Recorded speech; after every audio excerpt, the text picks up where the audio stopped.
When I came, I jumped right into teaching on the very day I arrived. It was difficult.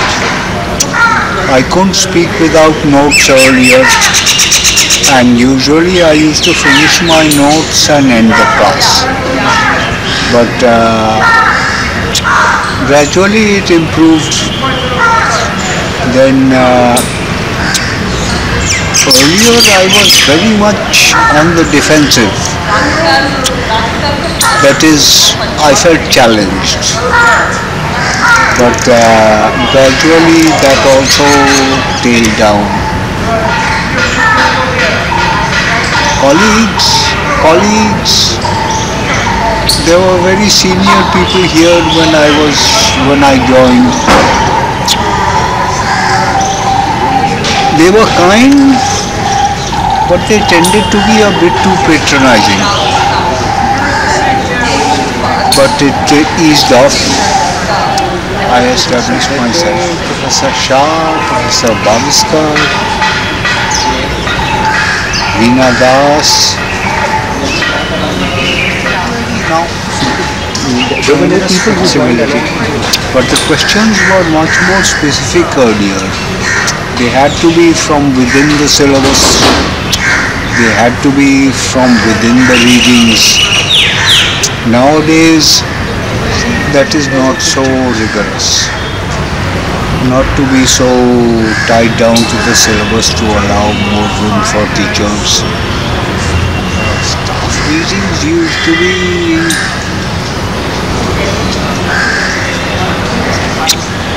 dramatic. Quarrels and shouting and screaming and roofna and all this kind of thing. But it was usually on academic matters. But that also has changed. There is much of that even now. But it tends to get a bit too personal now. I can't.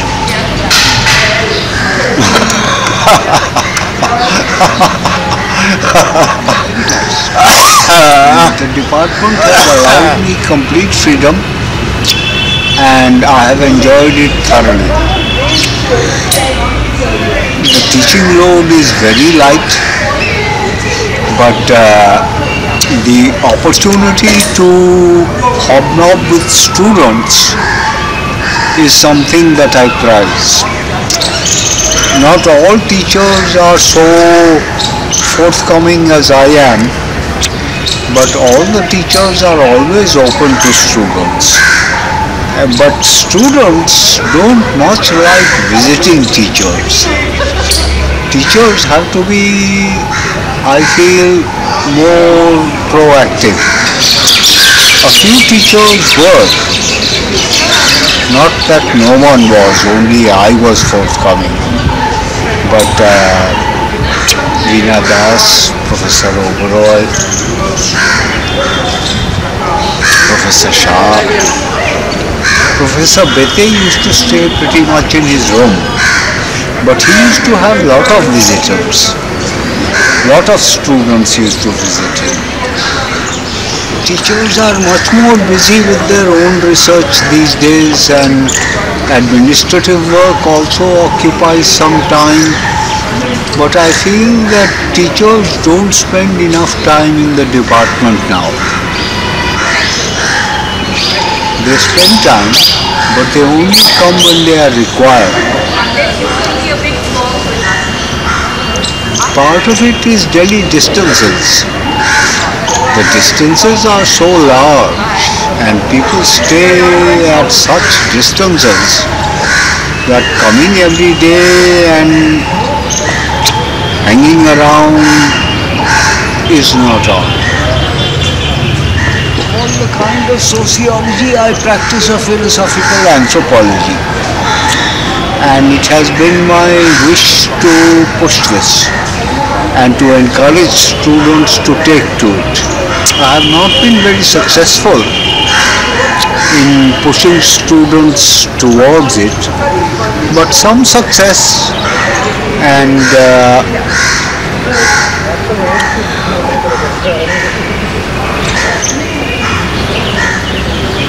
My own idea of sociology is that it's half common sense, half nonsense. Now, people don't agree with this, and of course, common sense is not so common, but a philosophical anthropology entails a more philosophical approach to take the everyday a little more seriously. Now, in current times, the everyday has become a theme of sociological exercise. But the everyday as it is treated in sociology lacks any kind of deep analysis of the everyday. And that deep analysis is what makes for a philosophical anthropology. Yeah, quite a few. But not just in sociology. This fellow, history teacher in St. Stephen's, follows a philosophical anthropology. Who's that? Rahul, I think his name is. There are other teachers. There are some students. Nothing much hangs by the name. It's just that there should be depth of analysis and there should be an anthropological approach that is concerned with the history and development of human beings. Only one approach. And an excellent work stands out. Any work that contributes and heightens our understanding of the human predicament is to be welcomed, whether it occurs in any discipline. And the disciplines are not separate from each other insofar as their contribution to our understanding is concerned. There are disciplinary boundaries, and disciplines are recognizable as the disciplines they are. But anything which contributes to human understanding is welcome. We know nothing about nothing. And yet we are compelled to carry on as if we knew everything. To cast some light on it. Most of all, it should heighten the sense of mystery. But it should also contribute towards illuminating this mystery. Mystery is marked in all works which are profound. It is the sense of addressing mystery that makes for profundity.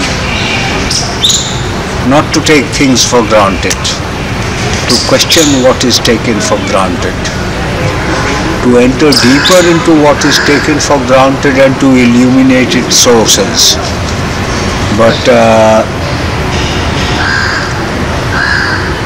just to talk about mystery, the subject of reflection, even in Western sociology, it has treated of the self differently, but it has treated of the self.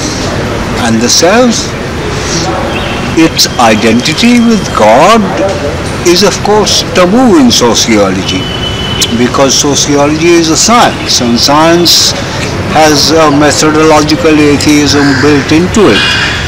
But apart from that, to address this mystery and to illuminate it is part of sociology, very much so. Many thinkers have treated of it. And any deep analysis of relations and interactions involves reflections on the self.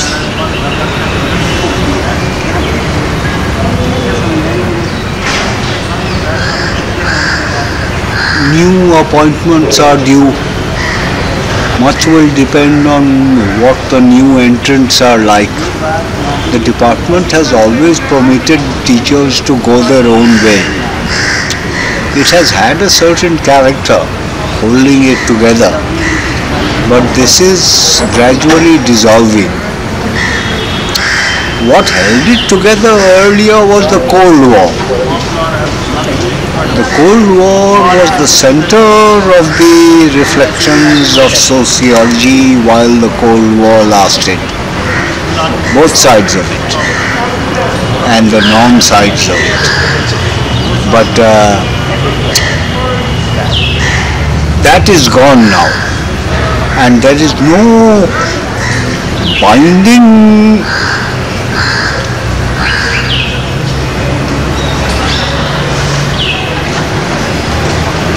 theme that holds the sociology department together. Teachers have earlier also teachers used to go their own way, but because there was a Cold War, there was a certain centering. Now that centering is lost, so teachers have always been permitted to go their own way. They still go their own way, and much will depend on what the new entrants are. We have never functioned at full strength. The university has never filled up the posts completely. There have always been vacancies, and there are still a large number of vacancies, especially after the OBC intake, when a large number of new appointments were sanctioned. Not everyone went along with the Cold War orientation. I can mention Rama, who never went along with it. I can mention Deepak, who was only peripherally concerned with it. But there are always separate directions. But there was a binding core to the general thrust of the department. And that was in tune with the general atmosphere of the times. After postmodernism, everyone has gone pretty much their own way. A binding theme, insofar as it exists, is a certain suspicion of ethnology, which is respected as it used to be, and students are not encouraged to try their hand at it. All that is demanded is an ethnography. This is not sufficient. You have to contribute to understanding. You can't just describe. It goes deeper. But an ethnology, there are ethnologies which are not philosophical. I can think of Merton. Merton is not philosophical. Above all, to think. I think the process of research is mainly thinking. That at every step you have to think, and at every step you have to illuminate what you have arrived at through your thinking and how you have thought. And it is not sufficient to have a question or to have a theme or to have an ethnography. There has to be thought in it. And not only a research student, but an MA student, a BA student. Higher education is mainly a training in thinking. And if you can think, you can fend for yourself no matter where you go. If you haven't learned how to think, if you have learned only the discipline, you can only solve problems which have to do with the discipline, and that's this resistance to rote learning in education these days. This is part of the same approach. They think that rote learning blunts creativity. By creativity they mean thinking. But it doesn't blunt creativity. Rote learning has its own advantages. Some things just have to be memorized. And memory is a great benefit. Most of what we know is through memory.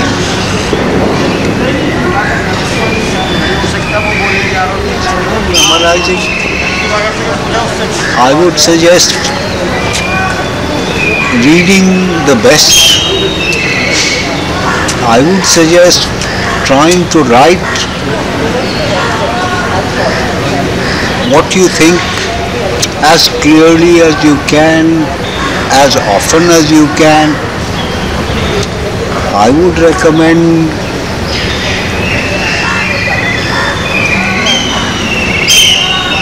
some acquaintance with philosophy and logic.